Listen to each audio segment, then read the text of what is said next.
नमस्कार दोस्तों, मैं डॉक्टर संजीव कुमार एक बार पुनः आपसे मिलने के लिए और मिलाने के लिए हमारे अतिथि जो हमें ज्वाइन कर रहे हैं यूनाइटेड स्टेट्स अमेरिका से, कैलिफोर्निया से, और हम उनसे चर्चा करेंगे सदा की तरह उनकी साहित्यिक यात्रा पर। अनीता जी, स्वागत है आपका। दोस्तों, अनीता जी की बड़ी खूबियां हैं। ये कई विधाओं में लिख रही हैं और 11 किताबें अभी तक पब्लिश हो चुकी हैं और करीबन आधा दर्जन किताबें डिफरेंट जगहों पर पाइपलाइन में हैं। सबसे बड़ी बात यह है कि उन्हें ज्योतिष में भी वो प्रैक्टिस कर रही हैं और ज्योतिष में भी उन्होंने किताबें लिखी हैं। तो एक साहित्यकार के लिए ज्योतिष के साथ चलना थोड़ा कठिन होता है। हम देखेंगे कैसे चल पा रही हैं, क्या गूढ़ तत्व है कि वो इतना विविध प्रकार का काम कर लेते हैं। तो स्वागत है अनीता जी। बहुत बहुत शुक्रिया आपका इस अवसर को देने के लिए। आपका हार्दिक धन्यवाद करती हूँ, आभार व्यक्त करती हूँ। अनुस्वार मंच पर आपसे साहित्यिक चर्चा करेंगे और पहला सवाल जो हम जानना चाहेंगे, हमारे दर्शक जानना चाहेंगे, वो ये है कि साहित्यिक परिवेश या बल्कि कहना चाहिए लिखने का काम कब से शुरू किया आपने और कौन आपका प्रेरणा स्रोत था? देखिए, आपने ये बहुत अच्छा सवाल पूछा है। सभी को बताने का मन करता है, ये कोई पूछे कि हमने कब से ये लेखन शुरू किया। ये तो बहुत ही अच्छा सवाल है। और कब से शुरू किया का जवाब इस तरह से देना चाहूंगी कि मैं जिस परिवार से आती हूँ वहां पर मेरे पिता को पढ़ने लिखने का बहुत शौक था और माता जी को तो पढ़ने का इतना शौक था कि आप यकीन नहीं मानेंगे कि हमारे घर में चारों तरफ दिल्ली पब्लिक लाइब्रेरी की पुस्तकें और साथ में और बाहर से खरीदे हुए उपन्यास और नावल बिखरे रहते थे। और हमारे फादर, उनको भी लिखने का शौक था, बट वो उर्दू में लिखते थे। उन्होंने बहुत गजलें लिखी, बट कुछ ऐसा रहा कि वो अपनी पुस्तक को प्रकाशित नहीं करवा पाए, तो उनकी वो गजलों को भी अभी हम प्रकाशित करवाने के लिए तैयारी कर रहे हैं। देखिए, आप अगर उसका तर्जुमा करा सकें हिंदी में तो अच्छी किताब छापी जा सकती है। बिल्कुल, ये काम भी आप ही करेंगे। हम आपके यहाँ हमारी काफी रही है, तो ये उसमें लिस्ट में है एक और नया काम। तो वापस आती हूँ जवाब पर कि हमने कब से लेखन शुरू किया। तो जैसे बताया कि घर का माहौल ही ऐसा था, तो उनको पढ़ते हुए देखकर मन में पढ़ने की इच्छा जागी। और एक दिन हमने माँ को बोला कि कुछ एक हमारे लिए भी किताबें लेकर आया करें। तब इतना ज्यादा तो साहित्य गूढ़ नहीं पढ़ पाती थी, पढ़ लेती थी, समझ नहीं आता था। तो वो छोटी छोटी कहानी की किताबें, कविताओं की किताबें जब लेकर आने लगी हमारे लिए, तो ऐसी पढ़ते पढ़ते एक दिन हमने भी एक कविता लिखी जिसका नाम था गुड़िया। Very nice. बट वो गुड़िया कहीं प्रकाशित तो नहीं हुई, बट वो कविता स्कूल के स्टेज पर, मंच पे कई बार हमने पढ़ी और काफी सराहा गया उसको। तो बस यहीं से ही लेखन की शुरुआत हुई। फिर कॉलेज आई तो कॉलेज की पत्रिका में लिखना शुरू किया। कॉलेज की पत्रिका को संपादित किया, फिर संपादित वाले काम में आ गई। फिर यहाँ आकर अखबार निकाली, उसको संपादन किया। तो इस तरह से लेखन की और संपादन की हमारी शुरुआत। धीरे धीरे विकास होता गया और लेखन में आती चली गई। हम आपको वापस ले चलने वाले हैं गुड़िया सुनने के लिए, अगर आपके पास उपलब्ध नहीं है अभी। वो इंडिया में पड़ी है। इस बार अभी जब जाऊंगी भारत तो वहां से जरूर उठा कर लाऊंगी। हाँ, तो ऐसा करिए। हमारे अनुस्वार पत्रिका में एक स्तंभ होता है कि हमारी प्रथम जो रचना है वो क्या थी और उसकी बैकग्राउंड क्या थी। मगर कुछ याद है हमको पंक्तियां, मगर इतनी बढ़िया से याद नहीं है कि उसको अभी सुना पाऊं। नहीं, कोई बात नहीं, कोई जल्दी नहीं। तो आप क्या करेंगे कि उस कविता को प्राप्त करेंगे, मंगवाएंगे, और उसमें थोड़ा सा एक पेज से अधिक नहीं होना चाहिए। आप ये लिखेंगे कि कहानी किस सोच में, किस विचार में, सारी कविता किस विचार में लिखी गई है, और अनुस्वार के प्रथम रचना के स्तंभ में हम उसे प्रकाशित करना चाहेंगे। बहुत अच्छी बात, आपने हमारी मन की इच्छा पूरी कर दी। तो बस वैसे ही पढ़ते पढ़ते ही लिखना शुरू हुआ। और उन दिनों हमारी मदर को भी शिवानी बहुत पसंद थी, तो शिवानी जी की बहुत सी हमने उपन्यास पढ़े। अमृता प्रीतम जी हमारी पसंदीदा कवित्रियों में से हैं। तो बस इनको पढ़ते पढ़ते ही लेखन में आ गई थी। बहुत सुंदर। तो फिर साथ में पढ़ाई भी जारी करी और लेखन भी जारी रहा। फिर हिंदी में रुझान था तो एमए हिंदी में किया।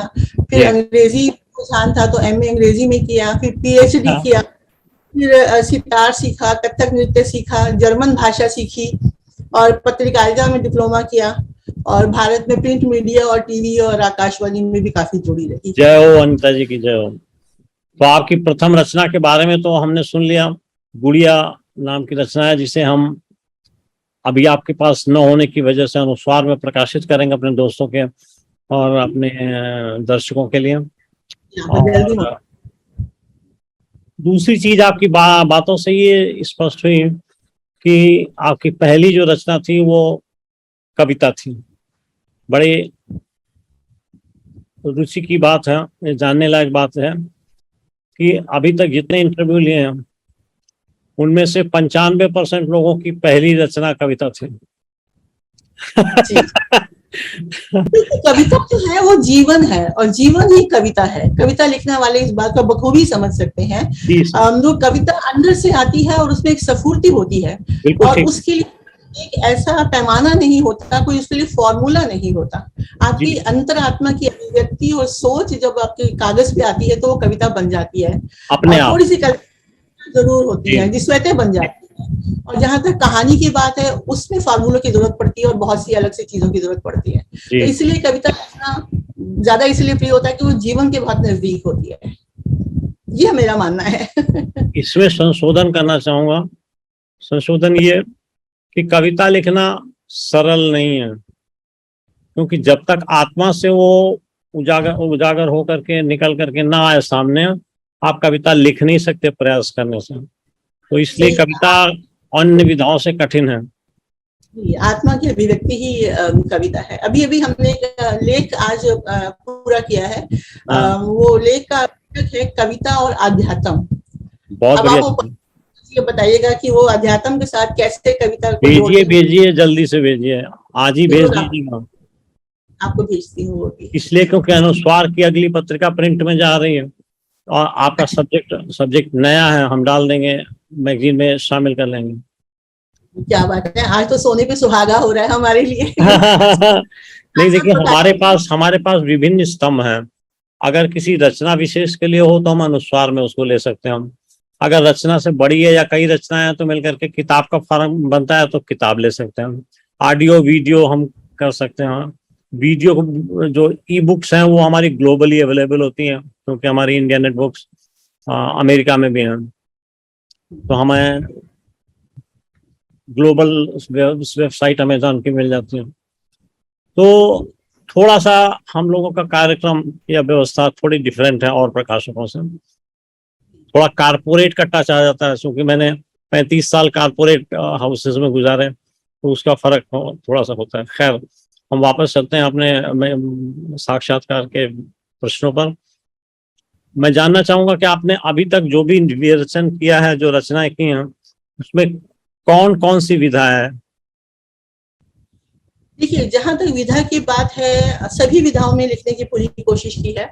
जैसे आप कहें, माँ को अपने सभी बच्चे प्यारे होते हैं, तो इसलिए उस तरह की सभी विधाएं ही बिल्कुल बच्चों की माफी।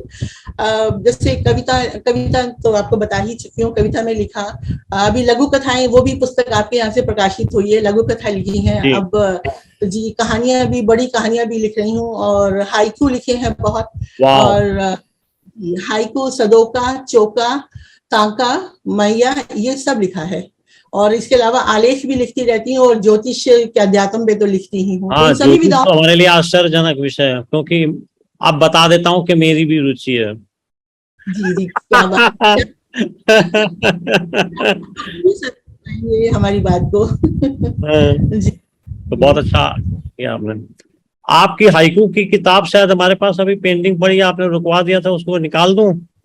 नहीं, निकालिएगा मत। उसको रुकवा इसलिए दिया था कि बीच में क्या हुआ, एक तो हम अस्वस्थ काफी रहे, जब भारत आई थी काफी अस्वस्थ हो गई थी, और दूसरा इसी बीच एक मराठी अनुवाद करने वाले हैं, उन्होंने कहा कि मैं आपके हाइकू का मराठी अनुवाद करना चाहता हूँ। तो वो हमने वो पुस्तक से अनुवाद करवा लिया है। तो अब इस तरह से कुछ विचार है कि हिंदी का एक हाइकू और मराठी का एक हाइकू, एक पन्ना उसका और एक पन्ना उसका, इस तरह से आपसे किताब के ऊपर चर्चा मत करिएगा। सुझाव है मेरा, इसलिए क्योंकि ये ऑर्नामेंटेटिव तो हो जाता है, लेकिन द्विभाषी जो किताब होती है वो दर्शकों को नहीं खींच पाती, क्योंकि टाइटल में आप क्या देंगे, क्या समझेंगे, वो नहीं समझ पाए तो वो खरीदेंगे नहीं।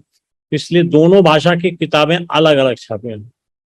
अच्छा, अलग अलग करें, ओके। हाँ। हमारे अलग अलग करना ही था, मगर एक हाइकूकार है, बहुत उनका नाम है हाइकू में, उन्होंने ये सुझाव दिया तो थोड़ा सा माइंड हमारा भी बदल गया। अपना सोचना, मैं तो मार्केट के हिसाब से आपको बोल रहा हूँ।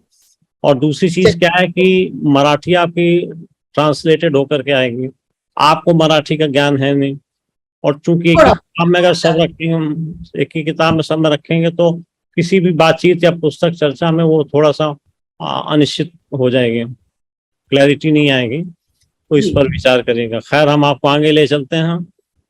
जरूर, बहुत बहुत शुक्रिया।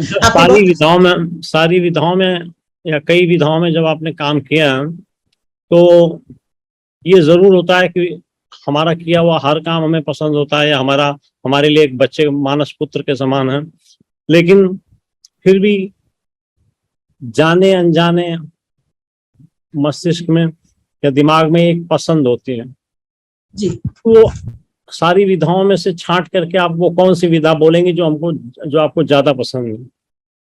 देखिए, अगर आप पसंद की बात करते हैं, कविता तो हमें प्रिय है ही, बट पसंद की अगर आप बात करते हैं कि वो तो हम हाइकू को बोलेंगे।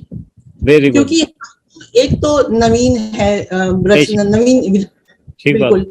दूसरा, एक इतनी लंबी कविता जो आप 10, 15, 20 लाइनों में जो वो कविता में आप कहना चाहते हैं, उसी को ही आप अगर 3 पंक्ति में और 17 वर्ण में अगर आप वो पूरा निचोड़ हाइकू में ले आते हैं तो वो अपने आप में बहुत ही काव्य साधना के रूप में हाइकू निखर के आता है, जो आपकी काव्य की साधना है। क्योंकि इतने एक पूरे सेंटेंस को, एक वाक्य को तोड़कर हाइकू लिखना नहीं होता। पूरी, जैसे अब हाइकू का नाम हमने दिया है बोनसाई, एक बड़ा वृक्ष होता है वो कविता, ठीक बोनसाई हो गया, वो हाइकू हो गया। और बोनसाई तो हो गया, ठीक बात है। बड़ी बात को छोटे में किया तो बोनसाई, बहुत सही है टाइटल दिया। तो एक हाइकू अपने आप में पूरा एक काव्य बन सकता है अगर आप उसमें पूरा इस तरह से शब्दों को लाएं और भावों को लाएं। ठीक बात। तो इस लिहाज से हाइकू हमें बहुत प्रिय है। मैं लोगों से बातचीत होती है तो उसमें हम लोग क्या कहते हैं कि जैसे लघु कथा में 1 लाइनर होते हैं जी, उसी तरीके से हम लोग हाइकू को 1 लाइनर बोलते हैं। जी, तो हाइकू हमें इस लिहाज से ज्यादा प्रिय है। बाकी तो सभी विधाओं में लिखना अच्छा लगता है, क्योंकि मन की छटपटाहट आपकी जहां निकले और शब्द जिसमें जिंदगी का मुस्कुराना, रूठना, मनाना, सोच, पूर्ण विराम, अर्ध विराम, इस तरह की अभिव्यक्ति अगर आप जहां भी जिस भी विधा में लिखें और वो पाठक को पसंद आए, उनके दिल तक पहुंचे, वही विधा सबसे अच्छी मानी जाती है। परफेक्ट। सामाजिक परिवेश से कितना प्रभावित होते हैं आप अपने लेखन कार्य में? सामाजिक परिवेश की बात आप जहां तक करते हैं तो जैसे कहते हैं कि कोई भी लेखक साहित्य समाज का दर्पण होता है, और लेखक समाज में आए हुए परिवर्तन को लिखता है और कभी कभी उस परिवर्तन को अपने लेखन से समाज तक पहुंचाता है।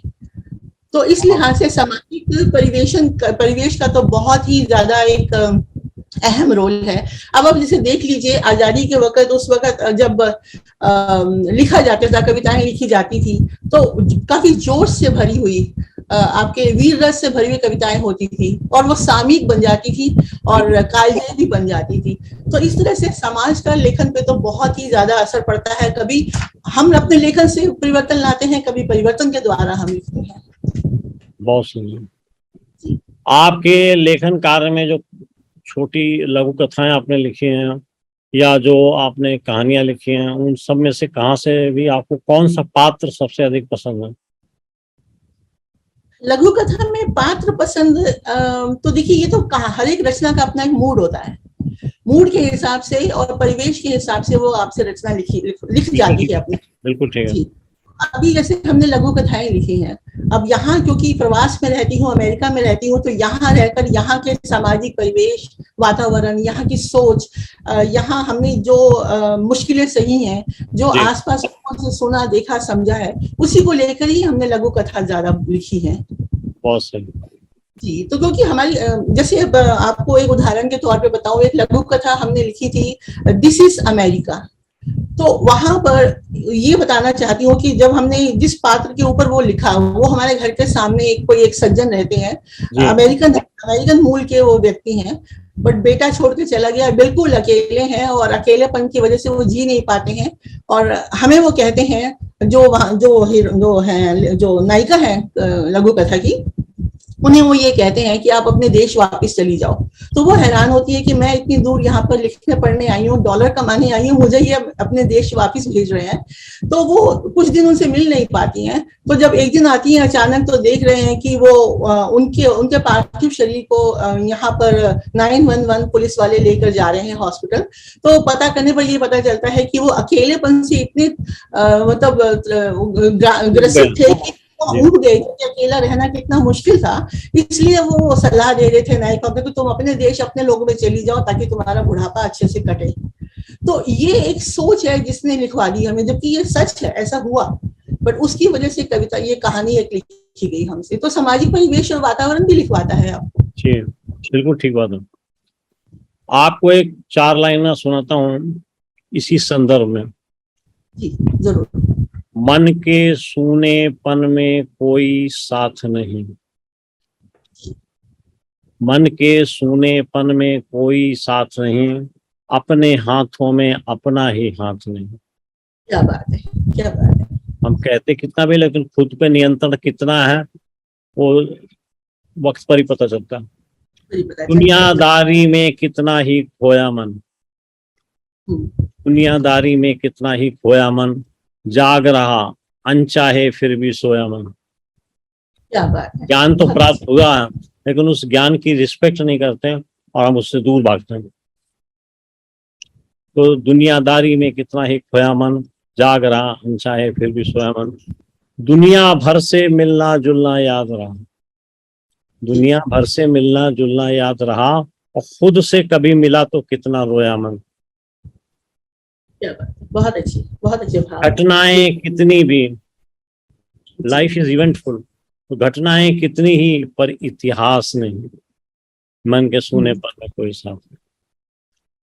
तो सूनापन बड़ा कठिन है। और हमारा एक संकलन तैयार हो रहा है जो 2023 में पब्लिश करूंगा। जी। तो अब अकेलेपन पर है वो, विभिन्न दृष्टांत, जैसे आपने अभी बताया वैसे ही दृष्टांतों को देख करके लिखने का प्रयास किया। कविता हमने भी लिखी थी 60 साल की उम्र वालों के ऊपर। जब 60 साल है तो किस तरह से उनको जीना चाहिए, ठीक बात। तो वो भी इसी संदर्भ में, अगर अवेलेबल हो आपके आसपास तो सुनाइए। जरूर, बिल्कुल। तो अब आपने सुनाई है तो हमारा भी मन किया कि हम भी उसी तरह से जुड़े हुए विचारों को लेकर लिखते। हम लोग यहाँ मिलिट्री स्टाइल में साक्षात्कार करने के लिए नहीं बैठे, हम लोग तो चर्चा कर रहे हैं। तो इस कविता का शीर्षक है 60 साल की उम्र वालों। जी। तो 60 साल की उम्र वालों, बचे सालों को समेटना सीख लो। इंसान 80-85 साल तक ही जीता है, तो बचे हुए सालों को समेटना सीख लो। दिल के जख्म छुपा कर रखना, वरना मरहम की चाह में नमक ही छिड़का जाएगा। क्योंकि बुढ़ापे में अक्सर औलादें अलग हो जाती हैं, अकेलापन हो जाता है, तो वरना मरहम की चाह में नमक ही छिड़का जाएगा।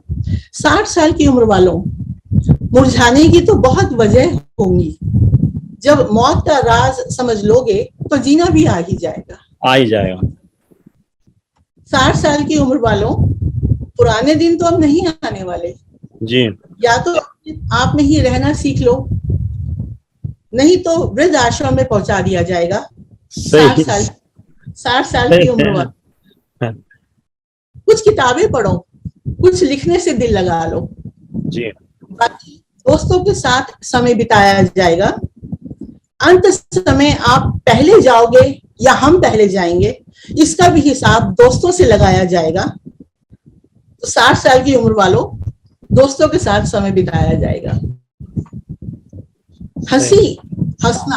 हंसी तुमने बिस्तर के सराहने रख छोड़ी है। हंसना भूल गए हैं बेचारे।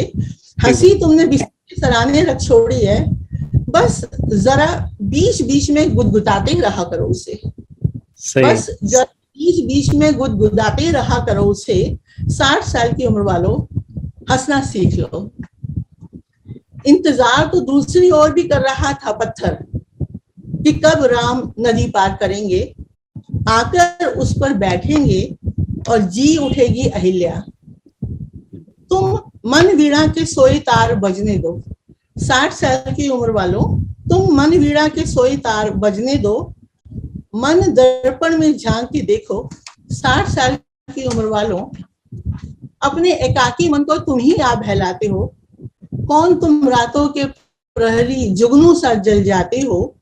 60 साल की उम्र वालों, यह मोह माया तो एक छलावा है बस, यह मोह माया तो एक छलावा है बस।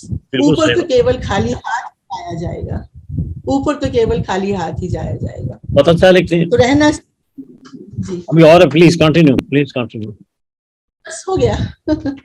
जी, तो आपसे एक सवाल पूछूंगा कि आप छायावादी भाषा कैसे लिख लेते हैं? छायावादी भाषा कैसे लिख लेते हैं, इसका बड़ी प्रांजल भाषा है, प्रांजल भाषा है आप जो जी, लिखती हैं। आपकी भाषा में प्रवाह भी है और प्रांजलता भी है, जो छायावाद के गुण थे। बहुत बहुत शुक्रिया। कैसे लिख लेती हूँ, कभी इस तरह से सोचा नहीं है, बस यही कह सकती हूँ कि मन की छटपटाहट, संवेदनशील मन और जिंदगी की बगावत, कभी बेबसी की बगावत, कभी कह सकती हूँ कि आत्मा की अभिव्यक्ति, अध्यात्म से जुड़ाव, जिंदगी क्या है उसको बहुत नजदीक से देखा परखा है। तो ये एक ऐसी प्रक्रिया है जो रचना के लिए अपने आप ही मदद कर देती है, और कुछ शब्द ऐसे अपने आप ही आ जाते हैं जो अभिव्यक्ति के माध्यम बन जाते हैं। एक प्रश्न इसी संदर्भ में, सॉरी प्लीज कंटिन्यू। बस इसी तरह से जो है वो हमें लिखने में सहजता और सुविधा महसूस होती है। तो स्वाति ही शब्द आते हैं, कुछ उसके लिए बहुत प्रयास नहीं करती हूँ। हाँ जी, वो तो दिख रहा है, जो प्रवाह है आपकी भाषा में, उससे ये दिखता है कि आपने भाषा पे कमांड कर लिया है। अब प्रश्न ये उठता है कि हम दो वाद कंपेयर करें। एक तो छायावाद जिसमें वेदना थी, करुणा थी, मानवीकरण था, प्राकृतिक संदर्भ थे जो आदमी को प्रफुल्लित कर जाते थे। तो एक हाथ पे वो भाषा, वो कथानक या वो शैली या वो विषय वस्तु है। दूसरे हाथ पे रूखी सूखी प्रयोगवादी या समकालीन कविता है जिसमें न तो वेदना है, न करुणा है, न ही मानवीयता, मानवीय व्यवहार की बात है। यथार्थ जब सामने रखा जाता है तो सबसे बड़ी परेशानी ये होती है कि वो बड़ा रूखा सूखा खुरदुरा होता है। तो क्या खुरदुराहट जो है वो कविता का भान या कविता का महसूस कराती है? क्या आजकल की कविता में गेयता है कि उसे गाया जा सके? और अगर ये नहीं है तो क्या आपको लगता है कि वर्तमान को छायावाद के साथ थोड़ा थोड़ा जोड़ देना चाहिए? आपके विचार? आपने ये बात बहुत अच्छी बोली कि वर्तमान को छायावाद के साथ थोड़ा थोड़ा जोड़ देना चाहिए। कविता में गेयता नहीं है। गेयता लाने के प्रयास में बहुत सी कविताएं इतनी फूफड़ बन जाती हैं कि वो सिर्फ मंच में बोलने लायक ही रह जाती हैं। तो वो इसमें मसाला चुटकुला भर के वो जो मंच में परोसा जाता है, उस तरह की कविताएं जो है वो कह सकती हूँ कि आपके अंदर की जो कसमसाहट है, जो गुस्सा है, जो चीजें आप बेबस महसूस करते हैं, वो वहां पे आप उसको इस तरह से निकालने की कोशिश करते हैं। अगर आप संवेदनशील हैं और आप हर चीजों को समझते हैं और नजदीक से देखा है आपने जिंदगी को, दुनिया को, तो आपकी भाषा हमेशा बहुत ही एक अच्छी भाषा रहेगी और पाठकों तक हमेशा पहुंचेगी और वो समझ पाएंगे आपकी भाषा को। क्योंकि कविता हमेशा एक स्फूर्ति लाने वाली होनी चाहिए, ना कि झुंझुलाहट और। ठीक बात है। जो रूखापन है कविता का वो खत्म होना चाहिए, क्योंकि काव्य में रसात्मक रस कहाँ है? एक सपाट बयानी है किसी यथार्थ घटना की या किसी परिस्थिति की, तो सपाट बयानी से न तो उपचार निकलते हैं, न उससे मन ताजा होता है।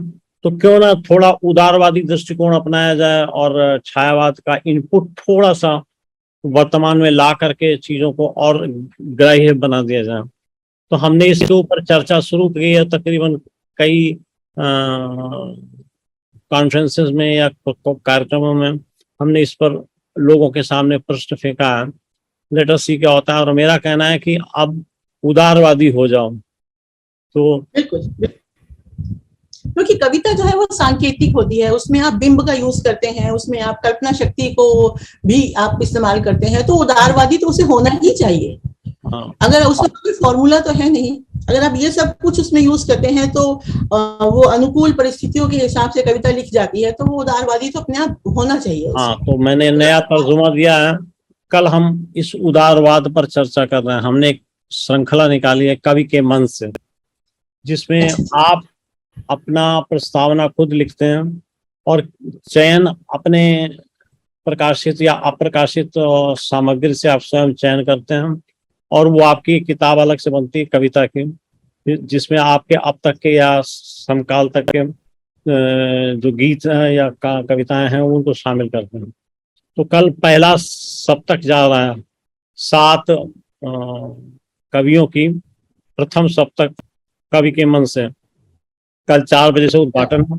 आपको लिंक मैंने भेजा हुआ है और वो हम कोशिश करेंगे जूम पर भी उपस्थित रहे, तो आप वहां से शामिल हो सकते हैं। इसमें जो 7 कवि जा रहे हैं वो हमारे सबसे बुजुर्ग कवि डॉक्टर रामदरस मिश्र हैं, जो 99 वर्ष पूरे कर चुके हैं। वो हमारे सबसे अग्रज हैं। आप ज्वाइन कर सकते हैं कल। ये मैं आपको 4 बजे से है, थोड़ी देर के लिए भी ज्वाइन कर सकते हैं। और अगर आप मन हो तो अपनी कविता भी सुना सकते हैं, क्योंकि प्रारंभिक कार्यक्रम के बाद काव्य संध्या होगी। वेल, आपको शाम को सुन। वैसे आप यहाँ पर 3:30 बजे नींद खुल जाए तो आ जाइएगा, नहीं खुल जाए तो जय माता दी। ठीक है ना। हाँ,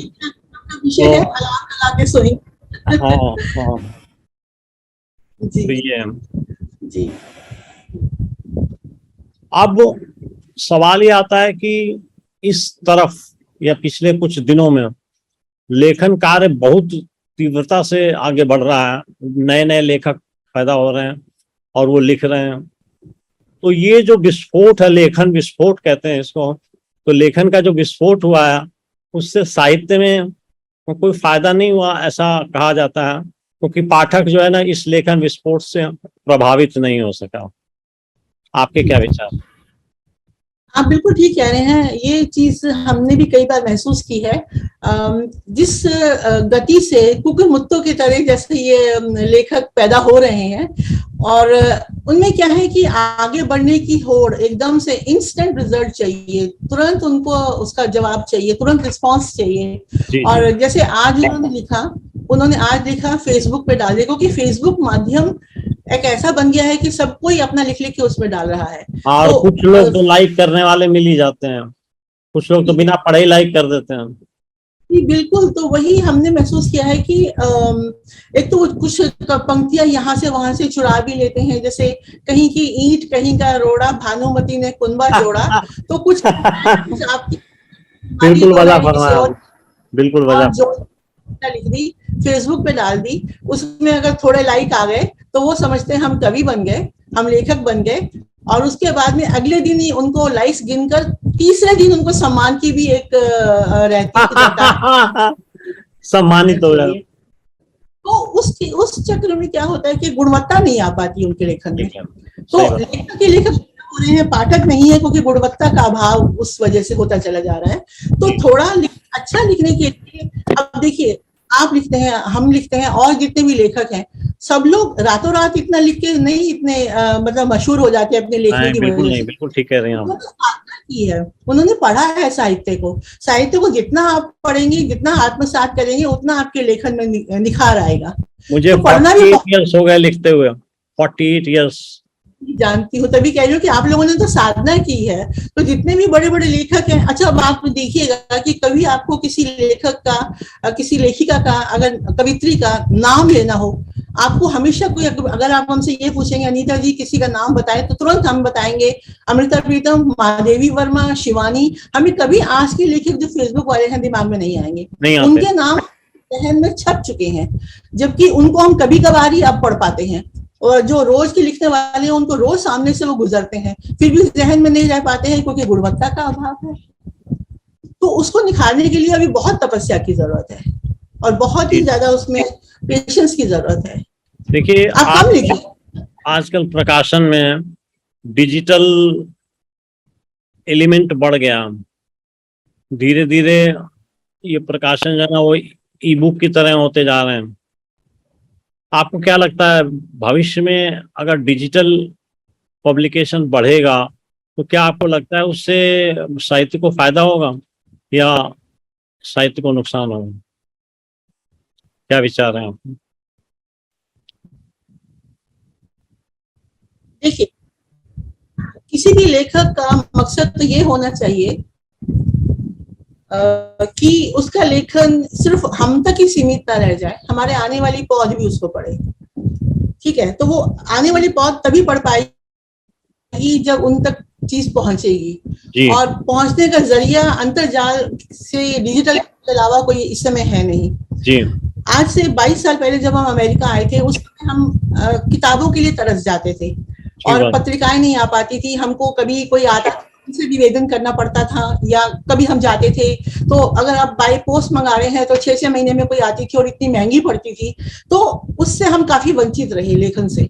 अभी क्या है कि बदल गया है, इतना डिजिटल जमाना आ गया है कि आपको सारी किताबें, जैसे आप खुद भी उसमें इतना काम कर रहे हैं, तो ऑडियो बुक्स हैं और आपकी डिजिटल में सब कुछ है, इतने ब्लॉग्स हैं, इतना कुछ है कि तुरंत आप पढ़ लेते हैं। और ये गलत बात नहीं समझती हूँ, क्योंकि हमको वक्त के साथ बदलना है, वक्त के साथ ही चलना है। अगर वक्त की यही डिमांड है कि हमको उनके साथ रहना है और अंतरजाल में काफी जाना है और डिजिटल युग के साथ चलना है, तो उसके लिए तो उनके साथ हमें रहना ही पड़ेगा, बट इसके साथ साथ पढ़ने की आदत भी होनी चाहिए। तो ये आपने बहुत बढ़िया चीज कही, पढ़ने की आदत। तो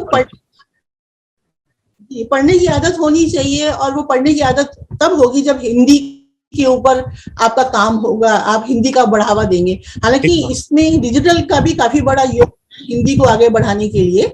लोग ऑनलाइन हिंदी सीखते हैं, पढ़ते हैं, और बॉलीवुड है, पिक्चर देखकर लोग यहाँ पर, अफगानी लोग इतनी अच्छी हिंदी बोलते हैं कि हम देख के यहाँ पर हैरान हो जाते हैं, गोरे लोग इतनी अच्छी हिंदी बोलते हैं, तो उससे महसूस होता है यहाँ पर कि डिजिटल होने की वजह से ही, डिजिटल युग होने की वजह से ही हिंदी को बढ़ावा तो मिल रहा है, बट साथ में लिखना ही होना चाहिए, पढ़ने की आदत भी होनी चाहिए।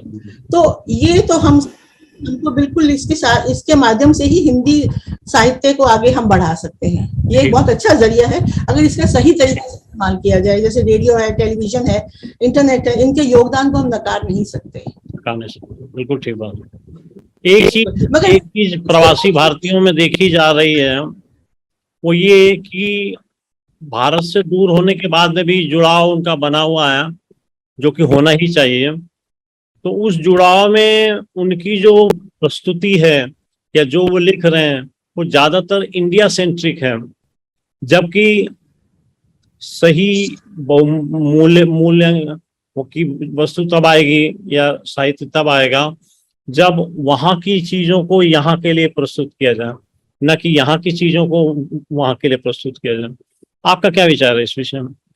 आपका ये सवाल बहुत अच्छा है। ये सवाल इस तरह से है कि जैसे प्रवासी हिंदी साहित्य को और समृद्ध कैसे किया जाए, तो उसके साथ ही यही कहना चाहूंगी कि हम लोग, क्योंकि उसमें हम लोग भारतीय हैं, भारतीय मूल के हैं, कहीं भी रहें हमारी जड़ें भारतीय हैं, भारत से जुड़ाव महसूस करते हैं। उससे हम उनकी भारत की गतिविधियों से जो संचालित सोच हमारे पास है वो हम उससे अलग कर पाते हैं, तो वो गाहे बगाहे लेखन में आ ही जाता है।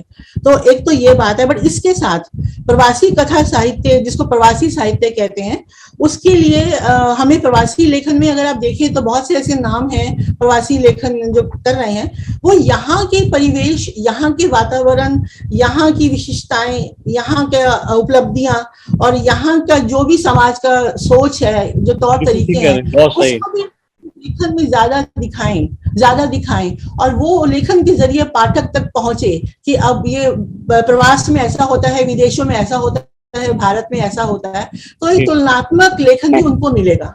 तो उसमें थोड़ा और हमें काम करना चाहिए। ये बात आपने और काम करना पड़ेगा। यही मैं इंगित करना चाहता था कि प्रवासी भारतीयों को चाहिए कि जिस देश में वो हैं, उस देश की सभ्यता और संस्कृति के बारे में अगर थोड़ा बहुत भी लिखें ये नहीं कि सब वहीं के बारे में लिखें, सब कुछ लिखें, लेकिन थोड़ा सा कि वहाँ की संस्कृति और सभ्यता के बारे में, वहाँ के जीवन शैली के बारे में लिखें, या उन पर बुन करके कोई कहानियां लिखें। तो मुझे लगता है कि वहाँ के साहित्य के बारे में यहाँ समझ पैदा होगी और एक ज्यादा टाइट, मजबूत गांठ। थोड़ा और काम की जरूरत है, बिल्कुल आप सही कह रहे हैं, हम भी इस बात को मानते हैं। और इसके साथ साथ क्या है कि आप भारत में जो हो रहा है वो भी हम नकार नहीं सकते, और नहीं, भारत के लोग भी, भारत के लेखक भी तो अमेरिका आते हैं, कहीं और विदेशों में आजकल आना जाना कितना आसान हो गया है, तो वो भी आकर यहाँ की, भारतीय लेखक भी यहाँ के परिवेश को अपने लेखन में दिखा रहे हैं। देखिए मजे की बात है, प्रवासी लोग ही नहीं, भारतीय लेखक भी प्रवासी साहित्य को, प्रवासी लेखन को और परिवेश को अपने लेखन में जाकर जब दिखाते हैं तो बहुत अच्छा लगता है। मैंने ये मुहिम शुरू की है अनीता जी, और इस मुहिम पर हम कार्य कर रहे हैं। एक और विशेष करके हम आपको बता दें, हमारी एक फाउंडेशन है, बीबी फाउंडेशन के नाम से, तो उसने ये सुविधा दी है कि अगर कोई अनुवाद की पुस्तक हमारे सामने लाई जाती है, वो सार्थक अनुवाद लगता है और क्वालिटेटिव लगता है, तो उस पुस्तक का प्रकाशन हम फ्री करेंगे, विदाउट चार्जिंग एनीथिंग। क्या बात है, तो बहुत अच्छी बात है। वहां पर भी अनुवाद में एक सवाल खड़ा होता है अनीता जी की, साउथ के लोग अपनी भाषा से हिंदी में काफी तर्जुमाई कर रहे हैं, लेकिन हिंदी के लोग वहाँ की भाषा, कोई और भाषा सीख करके या अपने हिंदी के साहित्य को उसमें अनुवादित नहीं कर रहे हैं। तो इस पे, इन चीजों पे काम करने की जरूरत है अभी, ऐसा लगता है। अब जानना चाहूंगा, प्रवासी, लंबा प्रवास आपका हो गया, 20 साल से अधिक हो गए आपको अमेरिका में, वहाँ के अंग अंग से और जगह जगह से आप परिचित हैं, वहाँ के लोगों से आप परिचित हैं और इंटरेक्शन भी बनाए रखते हैं लोगों के साथ। ऐसी दशा में आप, क्या परेशानियां प्रवासियों को होती हैं लिखने और प्रकाशित होने में, उनके बारे में कुछ प्रकाश डालेंगे? जी, आपने बहुत अच्छी बात बोली ये वाली। लिखने में तो परेशानी नहीं होती है, क्योंकि हिंदी हमारी अपनी भाषा है और लेखक तो पहले ही एक गहन सोच रखता है, अभिव्यक्ति रखता है, शब्द उसके पास हैं, और यहाँ का परिवेश भी वो अपने लेखक दिखाता है और भारत का भी दिखाता है। लिखने में परेशानी नहीं होती है, उसे पब्लिश करने में परेशानी होती है जी। उसके लिए हमको हमेशा भारत का ही मुंह देखना पड़ता है, वहां से ही हमको किताबें पब्लिश करवानी पड़ती हैं। प्रकाशन का काम अगर यहाँ जैसे आपने अभी शुरू किया है, प्रकाशन का काम यहाँ पर उसी तरीके से होने लग जाए और उतने ही कि हमारे पॉकेट को भी वो अलाउ करे कि बाहर रह रहे हैं तो ज्यादा ना हो, तो यहाँ से प्रकाशन अगर होगा तो यहीं पर ही वो पढ़ने को साहित्य मिलेगा, तो हमें भारत की तरफ देखना नहीं पड़ेगा। ठीक बात। आपको ये बताना चाहूंगा कि हमने इंडिया नेट बुक्स LLC के नाम से एक संस्था ऑलरेडी ओपन कर दी है और उस पर कुछ काम किया है।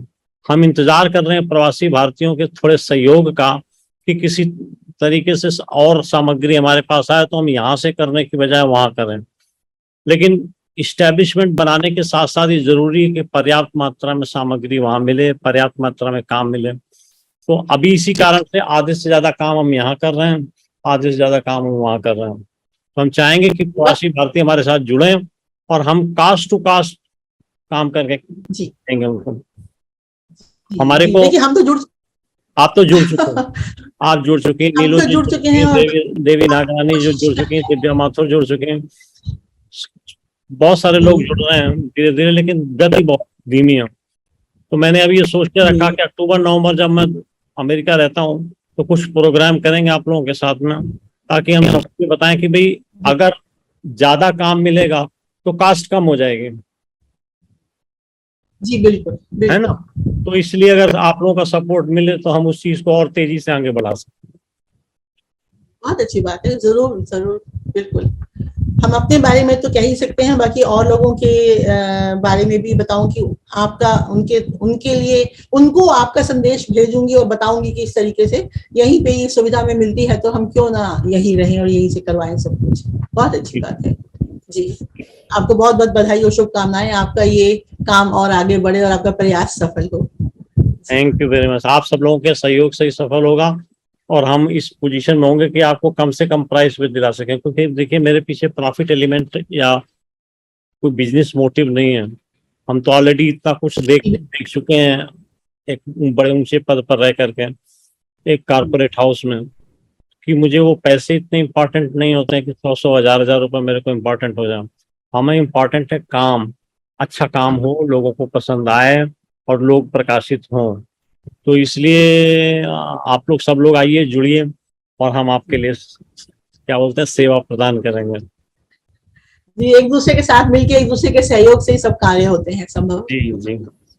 अब एक व्यक्तिगत प्रश्न तो मैं पूछूंगा ही, और वो प्रश्न ये है कि लिखने के अलावा आपकी अभिरुचि या इंटरेस्ट या हॉबी क्या है?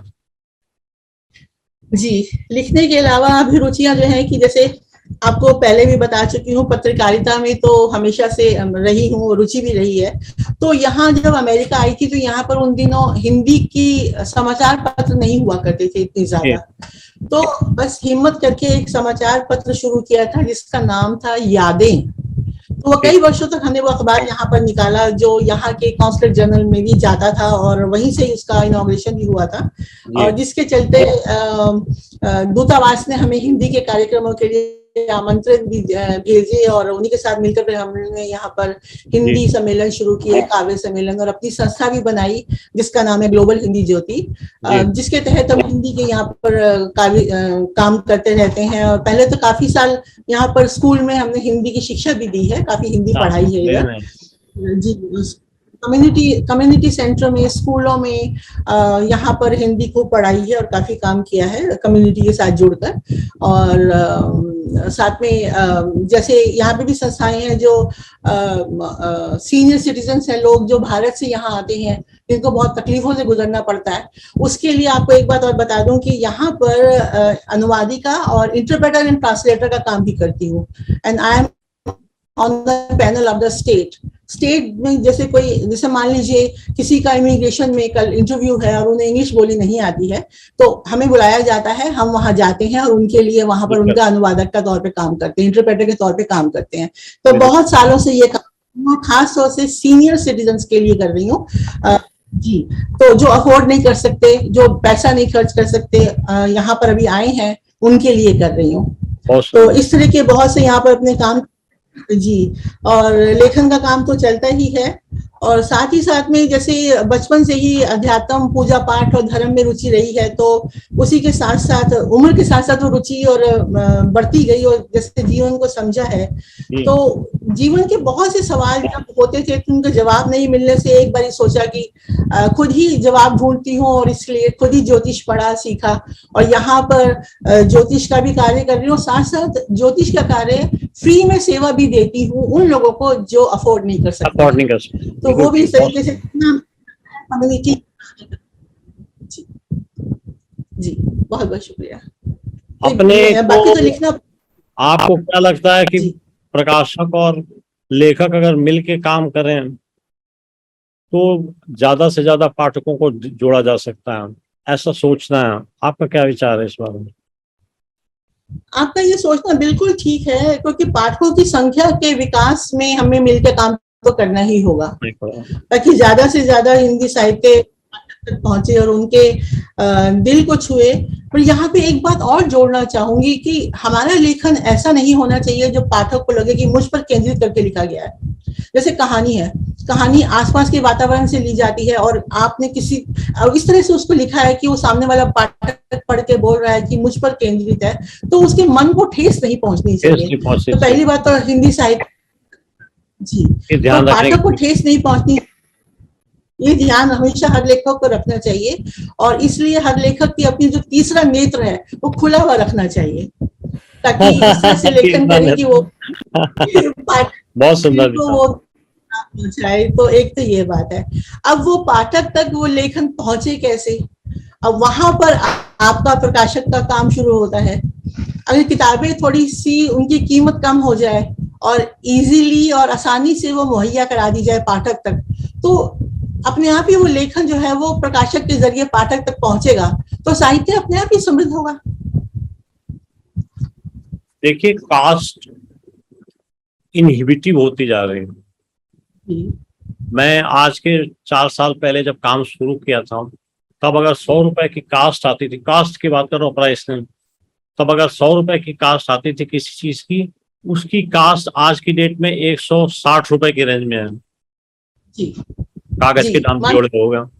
जब कागज के दाम जुड़े हो गए और सर्विसेज, कल जिस काम के लिए हम 5 रुपए देते थे, आज उस काम के लिए 10 रुपए देना, तो ये मूल्य बिल्कुल जो है इनके ऊपर एक छोटा सा कंप्रोमाइज करना जरूरी होता है, क्योंकि आखिरकार प्रकाशक भी कहाँ से लाएगा।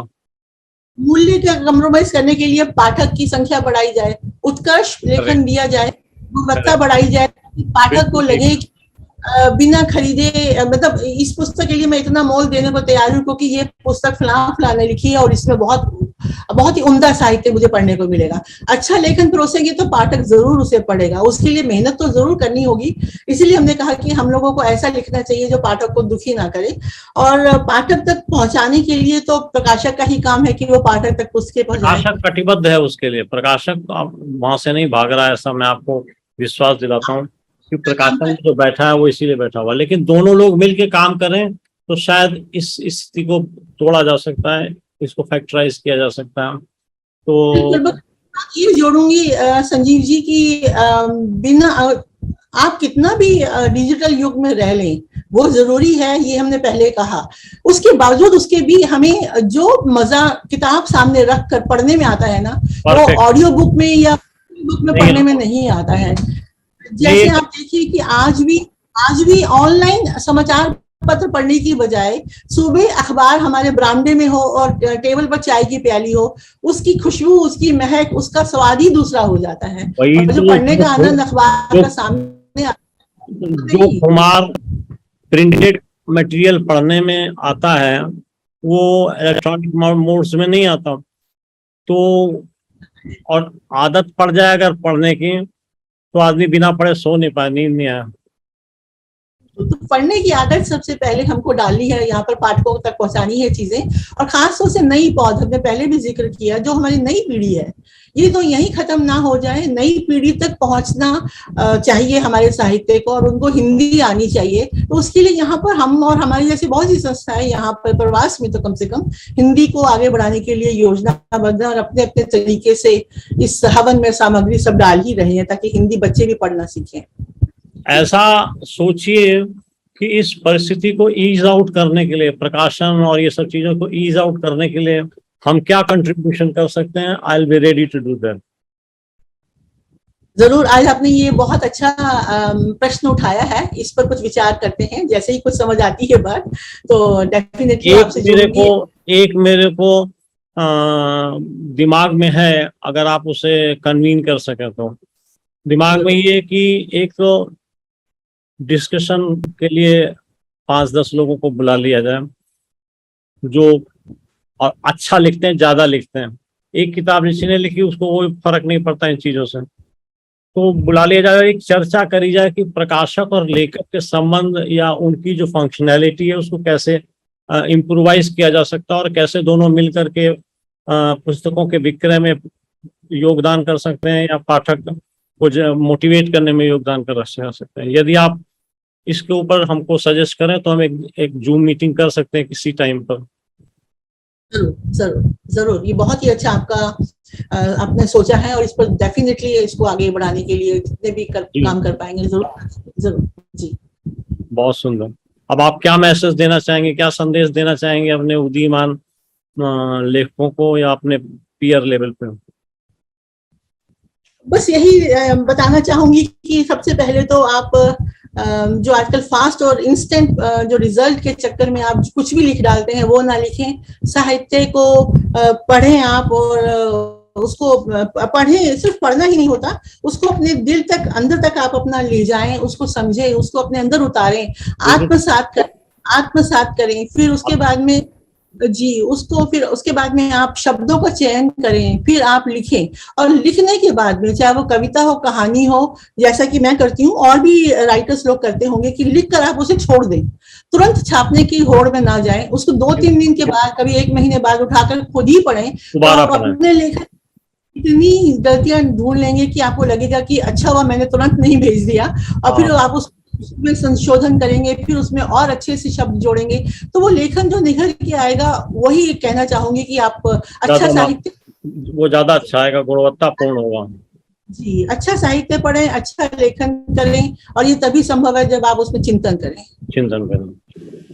तो इन्हीं शब्दों के साथ आज की सभा समाप्त करते हैं। काफी यूजफुल और डिस्कशन रहा, विशेष करके प्रवासी भारतीयों को आने वाली परेशानियों आदि के बारे में जो आपने सूचना दी, उसको ध्यान में रखते हुए हम ये कोशिश करेंगे कि किसी न किसी तरीके से उनमें जो भी योगदान हमारा इंडियन रेड बुक्स परिवार दे सकता है वो देगा।